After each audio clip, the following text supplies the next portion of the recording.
Congress party ఇచ్చిన హామీలలా మొదుగాల అమలు చేసిన పథకం మహిళలకు ఉచిత బస్సు ప్రయాణ పథకమే. ఈ పథకం చాలైన కానుంచి ఇప్పటి వరకు ఈ పథకం కింద 200 కోట్ల ప్రయాణాలు జరిగినాయట. అందుకే ఈ కార్యాన్ని ముంగటేసుకున్నారు సర్కారు పెద్దలు.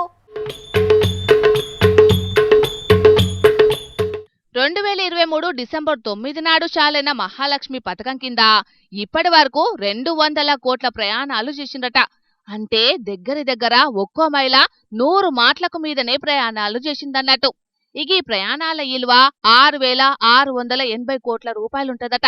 అంటే ఈ లెక్కన తెలంగాణ మహిళలంతా కలిసి 6,680 కోట్ల రూపాయలు ఆదా చేసుకున్నారన్నట్టు. అందుకే ఇవాళ తెలంగాణలోన్న 97 ఆర్టీసీ డిపోలు 341 బస్ స్టేషన్ల సంబరాలు చేసిండ్రు. అట్లా ఇవాళ ఎంజీబీఎస్ బస్టాండ్ల ప్రత్యేక కార్యక్రమాలు ఏర్పాటు చేసి మహాలక్ష్మి పథకం విజయవంతం చేసిన డ్రైవర్లు, కండక్టర్లను, అట్లనే కొంతమంది మహిళా ప్రయాణికులను సర్కారు పెద్దలు సన్మానం చేసి బహుమతులిచ్చిండ్రు.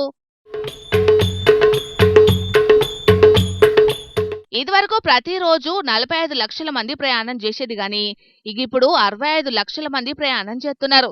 ఇక ఉచిత పథకం కోసం సర్కార్ ఎప్పటికప్పుడు పైసలు ఇచ్చుట్లనే ఆర్టీసీ సొంతంగా కొత్త బస్సులను కొనుక్కునే స్థాయికి ఎదిగిందని మంత్రి పొన్నం ప్రభాకర్ అన్న చెప్పుకొచ్చిండు. ప్రయాణికుల సౌకర్యం, కార్మికుల సంక్షేమం, సంస్థ అభివృద్ధి, సంస్థ యొక్క పురోభివృద్ధి అనే ఆలోచనతోటి ముందుకు పోయే సందర్భంలో తప్పకుండా ప్రభుత్వం సహకారం ఉండాల్సిందే. కార్మికుల సంక్షేమం ఈ సంస్థ చూడాల్సిందే అనే లక్ష్యంతో పోతా ఉన్నాం. ఇగటు చిన్న సీఎం బట్టిసారు మాట్లాడుకుంటా ఉచిత బస్సు ప్రయాణ పథకం చాలు చేసినాకనే ఆర్టీసీ లాభాలకొచ్చిందని అన్నాడు.